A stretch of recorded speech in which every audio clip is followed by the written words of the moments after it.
Boa noite a todos. Nós vamos iniciar então mais um Evangelho no Lar, pela Casa de Caridade Flor de Maio, em Guaratuba, Paraná.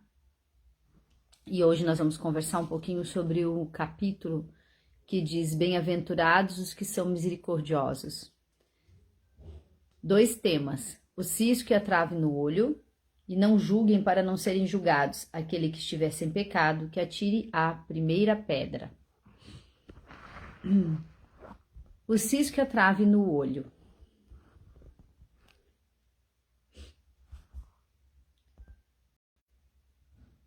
Estamos dando início, então, ao Evangelho. Como vocês conseguem ver um cisco que está no olho de seu irmão e não conseguem ver a trave que está em seu próprio olho? Como podem dizer a seu irmão: deixe-me tirar o cisco que está em seu olho, se no de vocês possui uma trave? Hipócritas! Retirem primeiro a trave que está em seu olho, para depois retirarem o cisco que está no olho do seu irmão. Um dos defeitos da humanidade é ver primeiro o mal alheio, para depois ver o seu próprio. Para fazer um julgamento correto, seria preciso que o homem olhasse seu interior num espelho, se transportasse de alguma forma para fora de si mesmo e, considerando-se como outra pessoa, perguntasse: o que eu iria pensar se visse alguém fazendo o que eu faço?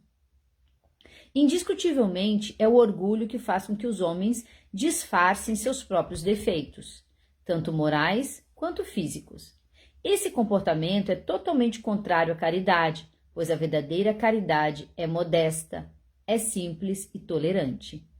Não faz sentido praticar a caridade de maneira orgulhosa, pois a caridade e o orgulho são sentimentos que se neutralizam um ao outro. Aquele que é orgulhoso não consegue praticar a caridade. Um homem bastante vaidoso, que acredita possuir qualidades superiores, não consegue ressaltar o bem em outras pessoas, pois isso poderia ofuscá-lo. Assim, prefere ressaltar o mal que poderia promovê-lo. O orgulho, além de ser o pai de muitos vícios, ainda impede a manifestação de muitas virtudes. Ele é a razão de quase todas as más ações do homem, e foi por isso que Jesus se dedicou tanto em combatê-lo. O orgulho é, sem dúvida, o principal obstáculo ao progresso da humanidade. Nós estamos conversando dentro do Evangelho segundo o Espiritismo, capítulo Bem-aventurados os que são misericordiosos, o cisco e a trave do olho. O quanto é muito mais fácil nós observarmos as pessoas, os seus defeitos, as suas más posturas, do que olharmos para nós mesmos, né? Então é muito mais fácil eu visualizar o que o outro faz que me incomoda e não exatamente aquilo que eu faço, né? Então se a gente pudesse imaginar qualquer outra pessoa tendo as mesmas atitudes que nós temos no nosso dia a dia, como será que nós sentiríamos essa situação, né? Porque se nós imaginássemos que os outros, imaginássemos qualquer outro fazendo aquilo que eu faço na minha vida, analisando isso de fora, observando no outro, como seria para nós, né? E essa análise, ela é muito importante. Por quê? Porque se nós chegássemos no fim do dia e fizéssemos essa análise de fora de nós mesmos, esquecendo as pessoas, né, nos preocupando somente com nós mesmos, nós com certeza iríamos encontrar atitudes, enganos, atitudes de repente que não são tão positivas assim, palavras que não foram bem colocadas, as nossas faltas, né, os nossos defeitozinhos, eles apareceriam com certeza. Mas nós não temos muito essa tendência, então é algo que a gente precisaria estar fazendo mais vezes. Uma análise da nossa ação, do nosso pensamento, de como nós estamos vivendo dentro desse contexto humano, dentro dessa existência humana, né? Como estamos experienciando tudo isso e como está o nosso progresso, em que nível está o nosso progresso, em que momento da nossa evolução nós estamos. para que a gente possa se conhecer cada vez mais. E à medida que a gente vai se conhecendo, a gente vai conseguindo fazer as mudanças, porque primeiro é importante identificar. Ninguém modifica nada se não percebe que está errado. Não tem porquê, não tem necessidade. A gente só modifica aquilo que a gente entende que não está legal ou que nos faz mal de alguma maneira. Então isso é muito sério. Essa análise é muito séria, né? Por isso que dentro deste capítulo, cisco e a trave no olho é um tema bem interessante, bem importante. Porque, só repetindo a leitura, um dos defeitos da humanidade é ver primeiro o mal alheio para depois ver o seu próprio. Então aí que nós temos que tomar um devido cuidado, né? Não julguem para não serem julgados aquele que estiver sem pecado, que atire a primeira pedra. A continuação dessa parte do Evangelho que diz assim, ó. Não julgue para não serem julgados, pois serão julgados conforme julgarem os outros, e será aplicada a vocês a mesma medida que usaram para medir os outros. Então, escribas e fariseus levaram até Jesus uma mulher que havia sido surpreendida em adultério, e fazendo com que ela ficasse em pé no meio do povo, disseram: Mestre, essa mulher acaba de ser surpreendida em adultério. Moisés nos ordena na lei apedrejar as adúlteras. Qual é a sua opinião a respeito desse assunto? Eles diziam isso querendo tentar Jesus, a fim de terem do que acusá-lo. Porém, Jesus, abaixando-se, começou a escrever com seu dedo na areia. Como continuassem a interrogá-lo, ele levantou e disse: Aquele dentre vocês que estiver sem pecado, atire a primeira pedra. Após isso, abaixou-se novamente e continuou a escrever na areia. Mas eles, tendo ouvido Jesus falar assim, retiraram-se um após o outro, saindo em primeiro lugar os mais velhos, porque possuíam mais pecados. Após todos se retirarem, Jesus ficou sozinho com a mulher no meio da praça. Então levantou-se de novo e disse: Mulher, onde estão os que lhe acusavam? Ninguém condenou você? E ela respondeu: Ninguém, Senhor. Então Jesus lhe disse: Eu também não vou lhe condenar. Vá e não volte a pecar. Então nós estamos aqui interpretando uma parábola, uma história, uma situação acontecida dentro do Evangelho, que diz: não julguem para não serem julgados. Então a gente tem que tomar bem ao pé da letra mesmo essa crença, né? Não julguem para não serem julgados, uma crença bem positiva, uma afirmativa bem positiva, porque à medida que nós julgamos, à medida que nós olhamos o próximo e seus erros, nós também precisamos nos olhar na mesma medida. Eu tenho que usar o mesmo crivo, tanto para mim, quanto para as pessoas que estão à minha volta. E é isso que ele está dizendo aqui, né? Atire a primeira pedra aquele que não tiver pecado nenhum. Então ele não disse que ela não estava errada, e nem tampouco disse que ela não merecia qualquer outra coisa. Ele só disse que se você tem condição de condenar alguém porque você nunca cometeu um erro sequer, então podem apedrejar, né? Podem agir. Com esse ensinamento, aquele que estiver sem pecado, atire a primeira pedra, Jesus faz do perdão um dever, pois não existe ninguém que não precise dele para si mesmo. Ele nos ensina que não devemos julgar os outros mais severamente do que julgaríamos a nós mesmos, e nem condenar no próximo o que perdoaríamos em nós. Antes de condenar alguém por uma falta, vejamos se a mesma reprovação não nos pode ser aplicada. Por isso que eu falei de usar. Então, qualquer ação de qualquer pessoa à nossa volta, a ação do outro, olhando também para a nossa ação. O que eu faria naquela mesma situação? O que eu poderia fazer? Qual seria a minha atitude naquele momento? Claro, nós não estamos na situação da pessoa, nem sentindo o que ela está sentindo quando nós fazemos essa colocação, né? Mas nós podemos sim ter uma ideia, nós podemos sim, a situação nos indica como nós agiríamos, não é? E dessa maneira nós conseguimos entender o porquê. Por que o outro tem ou não tem aquela ação. Quando nós falamos, tem uma palavrinha que a gente usa muito, né? Que é a empatia. Quando nós falamos em empatia, nós sempre nos referimos à empatia como o colocar-se no lugar do outro.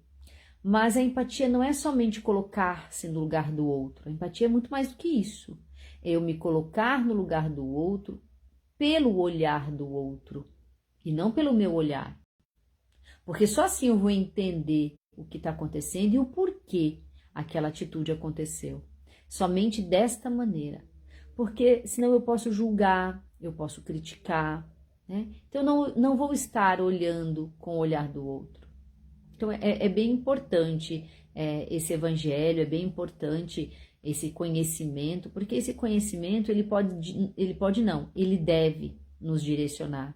Ele deve ser um conhecimento de orientação, porque o evangelho ele nos traz uma orientação de como proceder na vida, de como viver essa experiência humana da melhor forma, buscando o aprendizado, buscando a evolução, buscando sermos melhores a cada momento da nossa existência. A censura da conduta alheia pode ter dois motivos. O primeiro é reprimir o mal e o segundo é desacreditar a pessoa cujos atos estamos criticando. No segundo caso, nunca encontraremos desculpa, pois a crítica tem origem na maledicência e na maldade. Reprimir o mal é louvável e constitui em alguns casos até mesmo um dever, principalmente se dessa repressão resultar um bem. Sem esse procedimento, o mal nunca seria combatido na sociedade e o homem deve ajudar sempre no progresso de seus semelhantes. Lembrando que nós estamos aqui em evolução, né? O planeta depende da nossa evolução, de toda a nossa evolução enquanto seres aqui na Terra. Este princípio, não julguem para não serem julgados, não deve ser aplicado em sentido absoluto, porque a letra mata e o espírito vivifica, ou seja, o que estiver escrito não terá valor nenhum se o ensinamento não for seguido. Então, o que adianta nós termos tantos conhecimentos?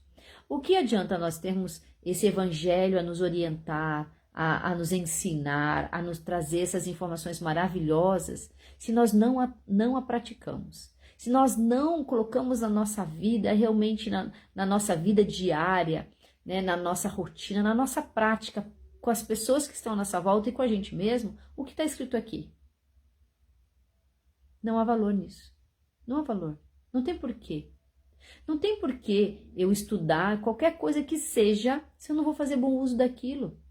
Qual é a necessidade, então? Para dizer que eu tenho conhecimento? Aí fica pior ainda.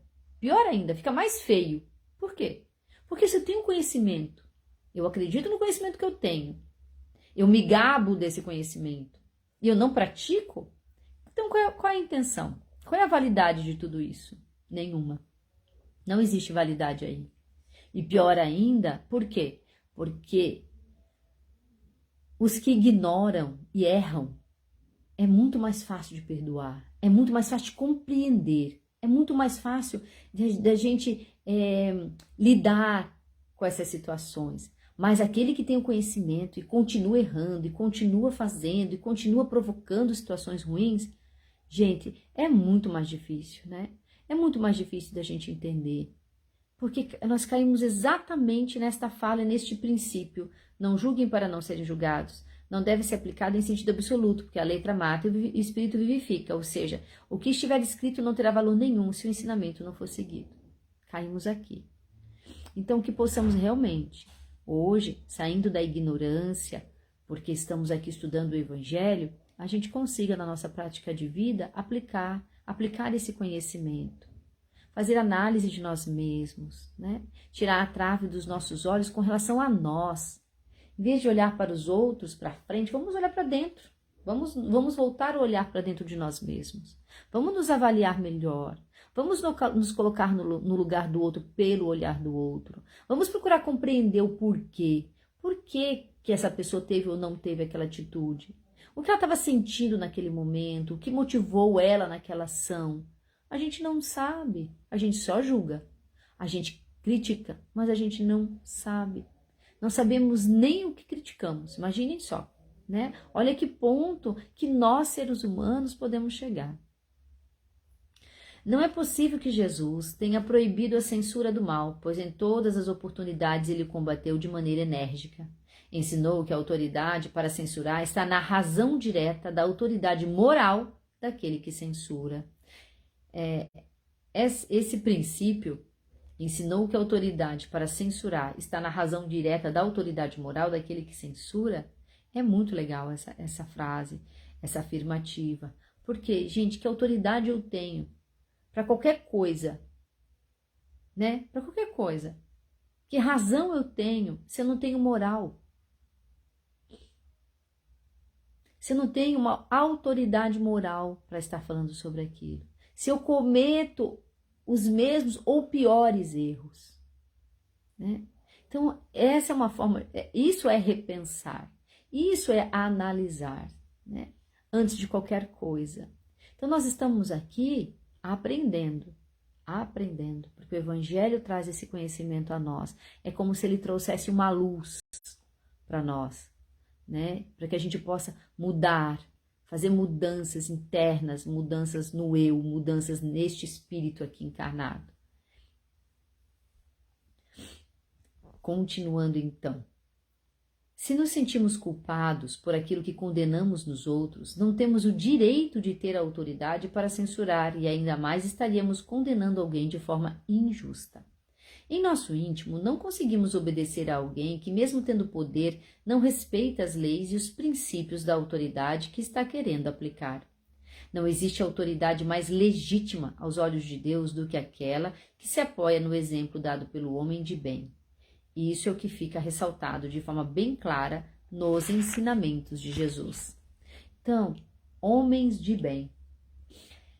Então, vamos procurar sermos esses homens de bem, sermos pessoas do bem. Não importa de onde viemos, né? O que importa é que nós estamos num processo. E neste processo nós precisamos ser homens do bem. Homens que fazem o bem, pessoas. Nós estamos aqui na Terra como pessoas, independente das suas escolhas, independente do seu credo, independente da sua política, independente de qualquer coisa, nós somos simplesmente pessoas. E nos diferenciamos muito, porque não somos iguais. Nós temos os mesmos direitos, nós temos os mesmos deveres. Essa igualdade nos aproxima, mas nós não somos iguais. Cada um de nós está no degrau da sua evolução. Cada um de nós está no seu nível evolucionário. E que bom, porque estamos aqui uns a aprender com outros. A diferença ela é necessária, ela é importantíssima, porque ela nos une, ela faz com que entremos em consonância, em compartilhamento. Imagina só se fôssemos todos idênticos, iguais. Que graça teria estar aqui. Não precisaríamos estar aqui todos, né? Exatamente, nós precisamos respeitar essas diferenças. Essas diferenças que existentes, né? Existentes, resistentes. E nós não precisamos ser igual a qualquer outra pessoa. Não, nós precisamos apenas respeitar essas diferenças e fazer o melhor que pudermos por nós mesmos, né? Então, gente, esse é o nosso evangelho de hoje. Esse é o conhecimento que vem de bem-aventurados que são misericordiosos, que possamos ser misericordiosos. Antes de qualquer julgamento, antes de qualquer crítica, vamos analisar as situações da melhor forma possível. Vamos usar o mesmo crivo para com as pessoas, o mesmo crivo que usamos conosco, com as nossas ações, sem justificativa. Vamos realmente desenvolver mais a paciência, a ponderação, o amor, né, o afeto, o amor para com todos aqueles que estão à nossa volta. Então esse é o nosso evangelho, que possamos colocar em prática o que ele nos trouxe, tá bem? Agora nós vamos fazer uma oração a todos aqueles que necessitam, a todos aqueles que nesse instante fazem parte aqui como homens de bem desse plano terreno, né, nessa experiência humana. Vamos elevar então o nosso pensamento a Deus. Agradecemos primeiramente a Deus pela oportunidade de estarmos aqui nessa existência humana. Agradecemos a Jesus, a todos os bons espíritos que nos ensinam, que nos orientam nesse caminho do bem. Pedimos ao Pai a luz, a paz e a sabedoria para que possamos agir da melhor forma possível, buscando sempre o perdão, buscando sempre amar. Pedimos pelos irmãos que estão em sofrimento, em dor mental, em dor espiritual, em dor física. Pedimos pelos espíritos em desequilíbrio, pelos espíritos que estão adentrando o plano espiritual, deixando na terra seus amores. Pedimos por aqueles que também ficam aqui, que ficam na saudade. Pedimos por todos os filhos, para que possamos ter paz, uma paz universal. E que a Tua luz, Senhor, esteja sempre, sempre a nos direcionar e a nos motivar para o bem. Através do Teu conhecimento, através do conhecimento que a nós chega, destes espíritos maravilhosos que não nos abandonam. Que assim seja. Então, boa noite a todos. Boa noite a Sueli, a Márcia, a Ana, a Luci, a Inês, a Índia, a minha irmã Rafaele, que também está me vendo. Boa noite a todos vocês. Até a próxima.